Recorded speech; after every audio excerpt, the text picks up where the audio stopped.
Have you ever felt an unexplainable urge to help a stranger? That moment when something inside you just pushes you to reach out, to act without thinking about rewards or rational reasons. Maybe it was seeing someone collapsed on the street, or hearing a silent plea only your heart picked up. What drives this strange impulse? What, after all, ignites that spark within us that connects us to others in a deep, invisible way? Before we go on, I invite you to do something simple yet powerful. Like this video, if you've ever felt this force, and tell us in the comments what experience impacted you the most. Share your story, your impulse, your transformation. Subscribe too so we can together explore this journey that isn't just mine or yours, but of all humanity awakening to something greater. What you're about to discover is a story that blends mystery, science, spirituality, and universal feelings. The essence of our search for meaning and connection. Imagine for a moment that this urge to help, this invisible flame, isn't just a coincidence, but a reflection of a collective awakening, a silent and sublime movement happening all around us and even within us. All this began to be revealed almost a century ago by Edgar Cayce, a man whose life and work defy simple explanations. Known as the sleeping prophet, Cayce was able, in deep trance states, to access information that today seems to blur science, history, and spirituality. One of his most intriguing prophecies speaks of the Christ consciousness awakening in millions of people, a phenomenon he described not as the return of a distant figure, but as a collective inner awakening of love, compassion, and selfless service. Have you ever stopped to think that this Christ Cayce refers to isn't necessarily an entity or historical figure, but an energetic frequency, a vibration of the human soul, the divine spark that can emerge spontaneously in anyone, at any moment? It's as if an ancient light, kept within us, began to ignite simply because the world is ready for it. This prophecy, hidden for years in dusty archives and interpreted by only a few scholars, is now coming to light, in the face of evidence pointing to a silent but profound social transformation. An awakening that doesn't choose social classes, nationalities, or religions, but touches everyone from the ordinary citizen helping a stranger to world leaders adopting policies based on compassion. But why is this happening now? What has changed in our lives, on our planet, for this soul of Christ, as Cayce calls it, to emerge so intensely? To understand better, we need to look beyond prophecies, delve into fields of knowledge where spirituality and science begin to walk hand in hand. Edgar Cayce already knew, in his readings, that humanity would go through periods of profound transformation, some subtle, others overt, linked to the evolution of our collective consciousness. He said that, around the year 2000, this spiritual seed would begin to silently germinate in many people. A first wave. In 2020, he predicted a phase where millions would embody these values of compassion and spontaneous service, creating a butterfly effect on society. Now, in 2025, we would be experiencing the peak of this manifestation, when this Christ consciousness is not only awakening, but becoming a visible and active force in the world. It's fascinating to think that Cayce wasn't talking about a distant future, but about a present we can already touch with our hands, and more importantly, feel in our hearts. What once seemed mere prophecy is now gaining substance in the small human actions that multiply, in the stories that reach us, in the scientists and experts who are beginning to recognize these phenomena. And that's exactly what makes this narrative so special. It unites the mysterious world of the occult with the solidity of science. We are not facing fantastical stories, but a bridge between the visible and the invisible, between the known and the unknown, between the human desire for transcendence and the objective evidence that is beginning to emerge. Our minds, so used to separating spirituality from science, skeptical of what they can't touch, are being challenged to expand their horizons. Among renowned neuroscientists and psychiatrists, scholars at major academic centers like Stanford and Harvard are dedicated to investigating altered states of consciousness, deep empathy, and spontaneous altruistic behaviors. They report surprising patterns, where regions of the brain activate in ways still little understood, areas linked to compassion, social connection, and the feeling of something greater than ourselves. For example, recent studies show that acts of kindness not only transform those who receive them, but physically alter the brain of those who perform them, releasing endorphins and activating neural zones associated with genuine happiness. Not that fleeting sensation of pleasure, but a deep and lasting emotional uplift. Scientists like Dr. Richard Davidson from the University of Wisconsin point to brain plasticity as the fertile ground where this consciousness can grow, if cultivated. These scientific data resonate directly with what Edgar Cayce suggested about the human capacity to access elevated states of consciousness, where love becomes a palpable truth, and ego gives way to the collective. His vision was revolutionary for his time, but today it finds support in modern neuroscience. On the other hand, psychiatrists who treat patients reporting spontaneous mystical experiences describe a change in the perception of reality and increased sense of purpose, a feeling that something greater is guiding their lives. These reports cross cultural and spiritual boundaries, showing a unity that transcends beliefs and dogmas. This convergence between science and spirituality creates fertile ground for us to understand that we are not alone in this journey of transformation, that the awakening of Christ consciousness is not a distant utopia, but a real change happening now that can touch you too. To better understand this collective movement, let's look at its chronology, where three distinct waves trace the path of this awakening. Each of them represents a chapter of a larger story, a journey we are already living and which promises to transform the future of our species. The first wave began in the year 2000, like a seed quietly planted in the soil of humanity. It was a subtle awakening, often imperceptible, but persistent. Small acts of kindness, the emergence of communities focused on healing, spiritual practices gaining discrete space in people's lives.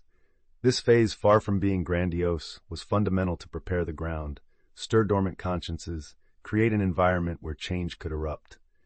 But make no mistake, the consequences of this first wave have already transformed our society in silent and profound ways.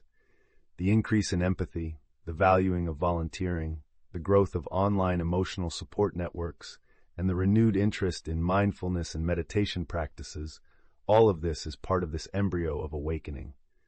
Although fragmented and disorganized, it laid the foundations for something greater. The second wave, as Cayce predicted and we are seeing now, came in the last decade, especially from 2020 onwards. This is the phase of collective awakening, when millions began to feel this consciousness stir their souls and translate it into concrete acts. No longer small isolated sparks, but a fire burning in many hearts simultaneously. It was at this moment that the world witnessed global social movements based on justice, equity, and compassion, protests against structural injustices, mutual support actions in crises like the pandemic, solidification of groups seeking inner peace, and the healing of the planet. This wave came to show that individual awakening is becoming a social force capable of reversing old patterns of selfishness and destruction. And now we are entering the third wave, which Cayce named as the full manifestation of Christ consciousness in 2025.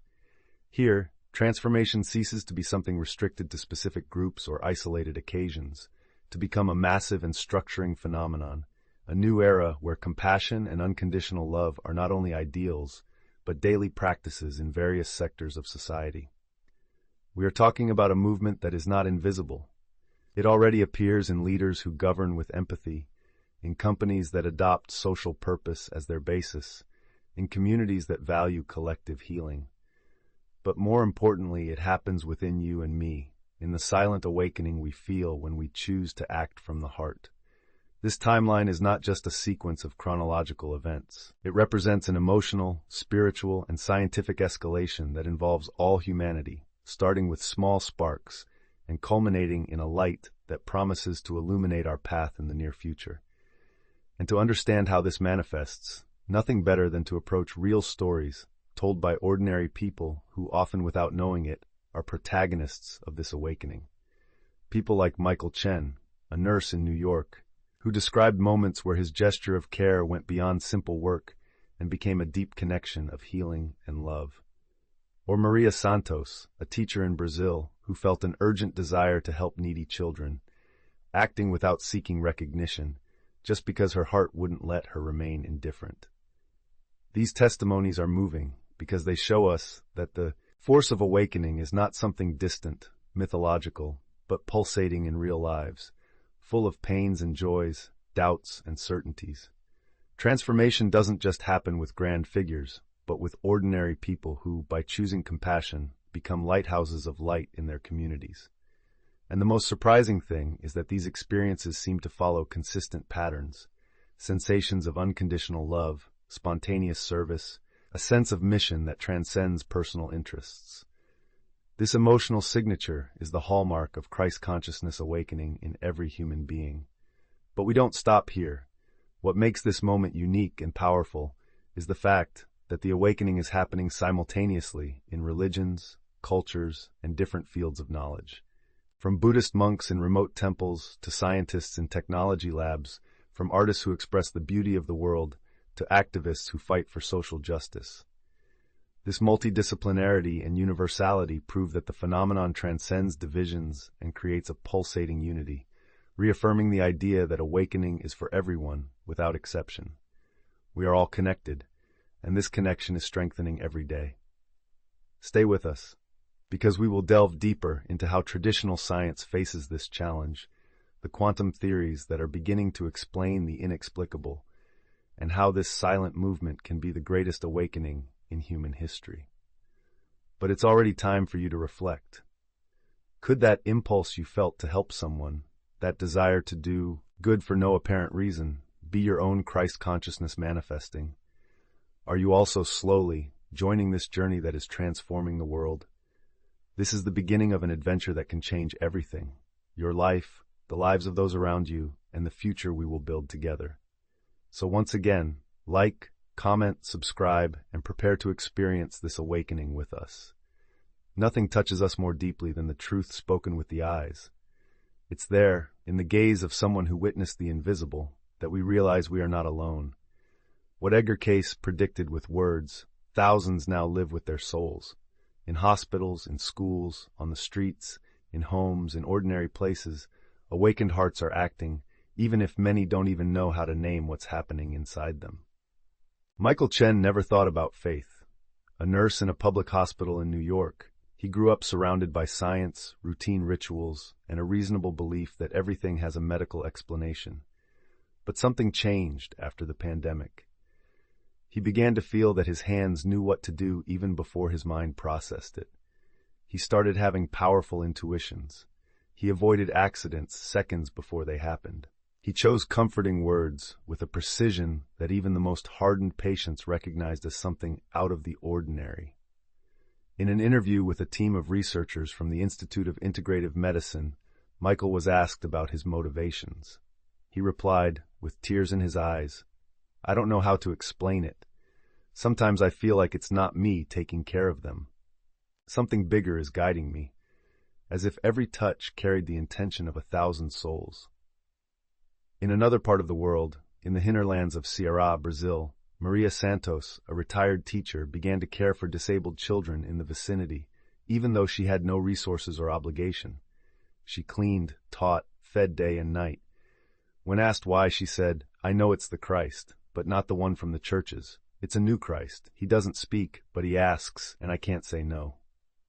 These examples might seem isolated, but they are part of a silent global chorus. In Mumbai, Rajiv, a marketing executive who abandoned his career to create an emotional listening center for depressed young people. In Denmark, Lisbeth, an artist who began compulsively painting images with spiritual themes without ever having studied art, and now helps trauma victims express healing with paint and silence. In common, all report three things: an irresistible inner urge to serve, the progressive loss of the fear of death, a deep feeling of remembering something they didn't know they had forgotten. French psychiatrist Dr. Bernard Lemieux, who studies spontaneous cases of spiritual transformation, named this pattern trans-rational maturation. According to him, many of these reports involve spontaneous mystical experiences, which don't arise after years of meditation or religious practices, but simply happen. These people are not monks. They are you and me. Ordinary people who suddenly begin to act as if something profound has awakened within them. Some even resist at first. They think they are going crazy. But as this new way of living strengthens, they feel more peace, more compassion, more meaning. These stories resonate so intensely with the public because they activate a deep psychological mechanism known as emotional mirroring. Upon hearing someone's account of experiencing unconditional love, your brain tends to synchronize with that feeling.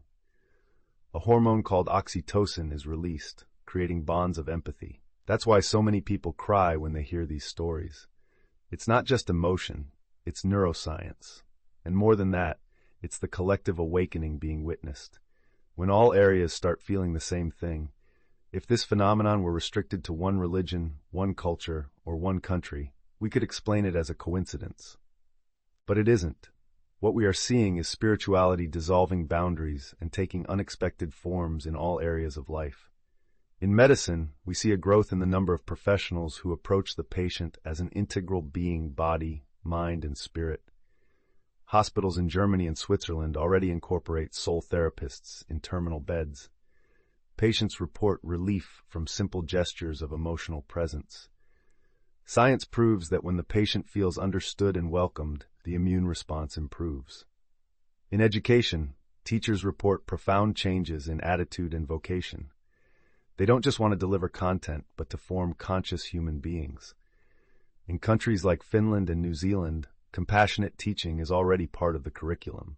Children learn from an early age how to feel for others, put themselves in a classmate's shoes, heal instead of compete. In prisons, reports emerge of spontaneous mystical encounters. Inmates in meditation programs report experiences of profound forgiveness, visions of light, and genuine desires for personal transformation. In India, a yoga program in penitentiaries has documented over 1,000 cases of drastic reduction in criminal recidivism after experiences of unconditional peace. In the arts, the creative flow transforms into a spiritual channel.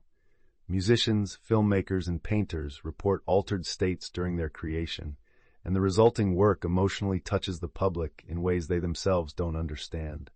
It's as if something greater is expressing itself through art. In science and technology, curiously, the same movement is insinuating itself.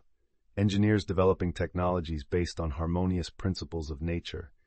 Artificial intelligence researchers rethinking the ethical basis of consciousness simulation and proposing algorithms oriented towards collective well-being and not just efficiency. At a recent neuroethics congress in London, Dr. Ananya Desai from the University of Cambridge said something revealing. We are beginning to realize that the most advanced neural pathways may not be those that calculate fastest, but those that feel most deeply. That's it. Feeling is becoming valued again, not as a weakness, but as a higher intelligence.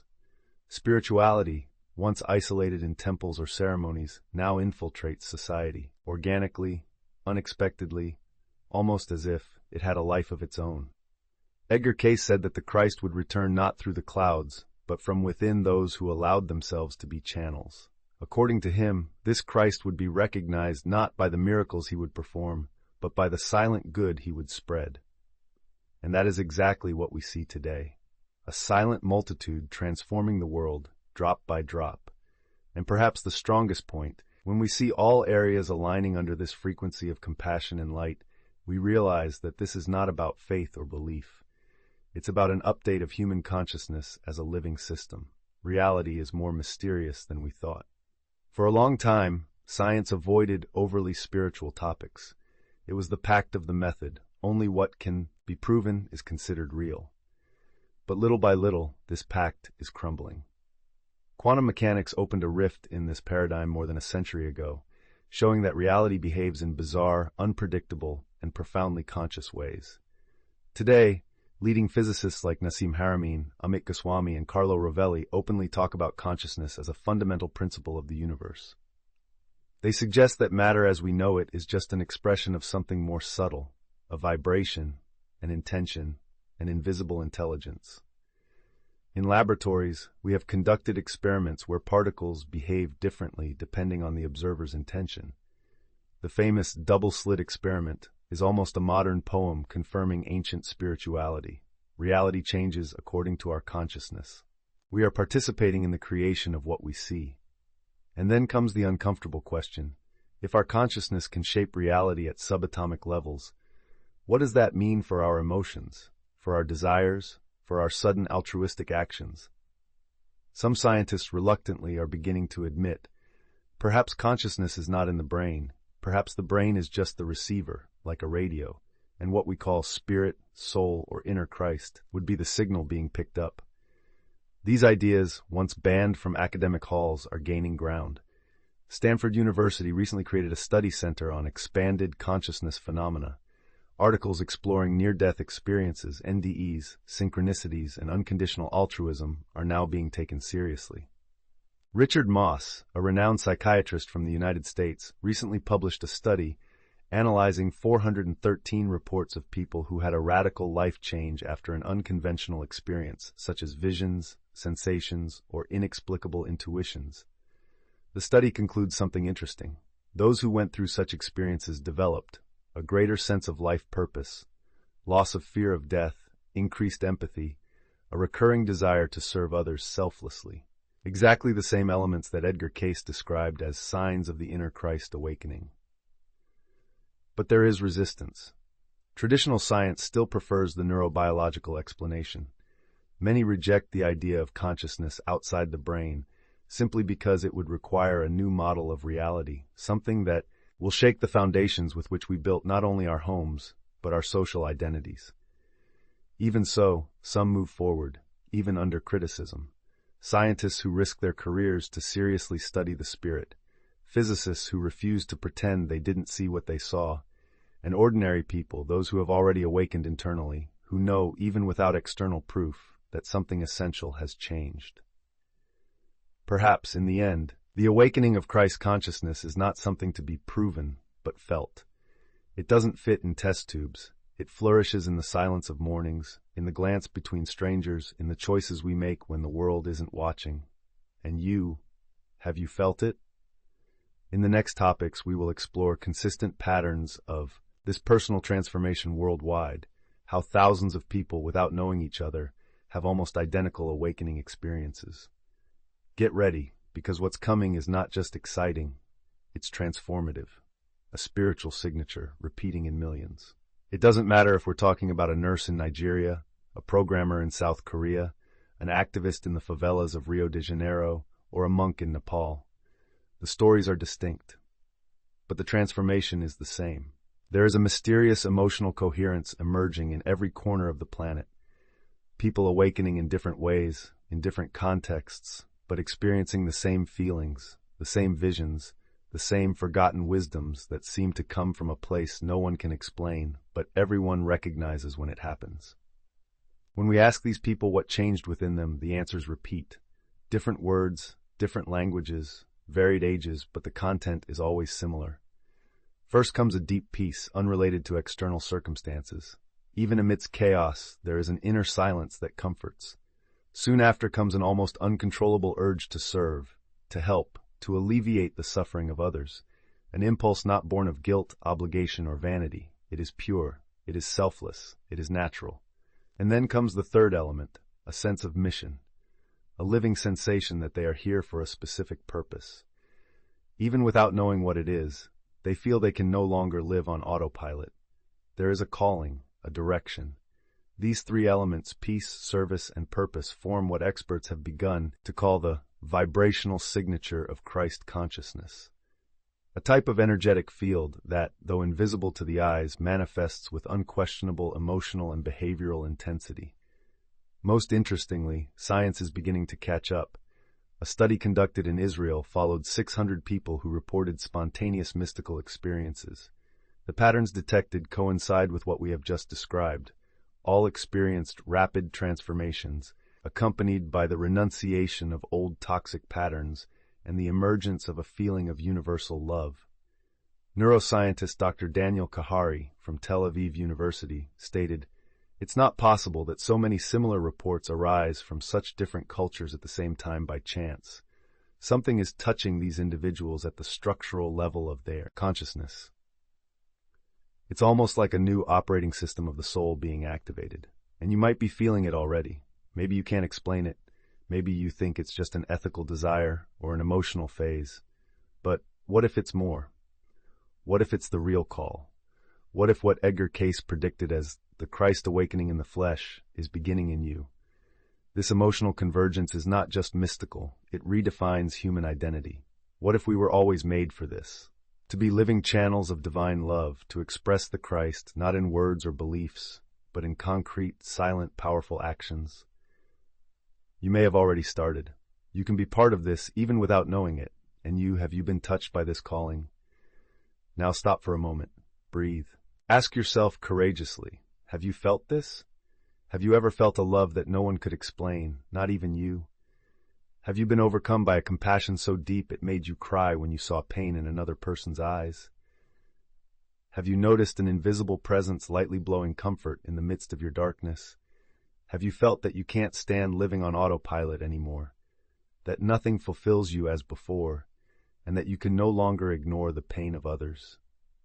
If so, perhaps you are one of the chosen ones, not chosen as the best or the most special, but as the available ones.